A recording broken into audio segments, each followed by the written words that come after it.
Europe 1 Soir.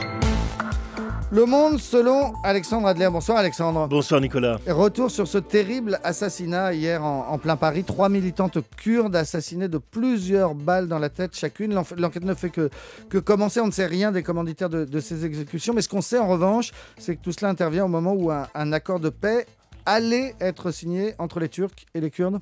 Est en train. Disons que peut-être il ne faut pas aller trop vite en affaires, mais depuis maintenant plusieurs mois, le gouvernement turc a repris la négociation avec le chef du PKK, du séparatiste kurde, qui est condamné dans la prison à vie dans une île à côté d'Istanbul, Abdullah Öcalan, dit Apo, et il semble bien que Öcalan exprime une ligne modérée qui convienne au gouvernement turc et qui devrait aboutir à un moment donné à un compromis. Alors voilà le contexte, et là-dessus, on assassine à Paris. Alors on assassine très précisément quelqu'un. C'est Sakin Cengiz, qui est une fondatrice du PKK, une compagne, je ne dis pas au sens grivois du terme, mais enfin une compagne de lutte de Öcalan depuis une trentaine d'années, et c'est évidemment elle qui était visée par l'attentat. Alors par ailleurs, 2 jeunes militantes qui étaient dans les locaux, évidemment, ont été, comme dit un journaliste turc, les victimes collatérales.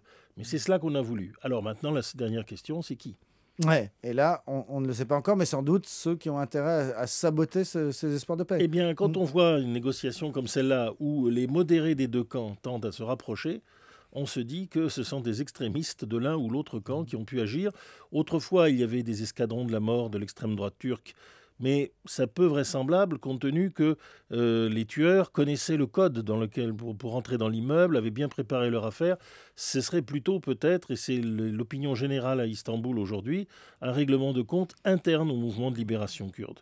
Et ça, évidemment, ça intervient dans un moment très particulier, parce que bien sûr, on va peut-être vers des compromis en Turquie, mais en Syrie et en Irak, on peut dire que les zones kurdes sont virtuellement indépendantes.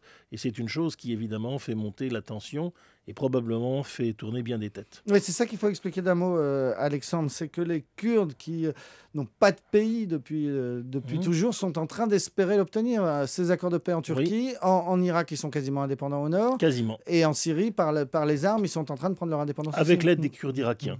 Et c'est effectivement une situation sans précédent. C'est la plus grande minorité nationale dans le monde, près de 25 millions de personnes.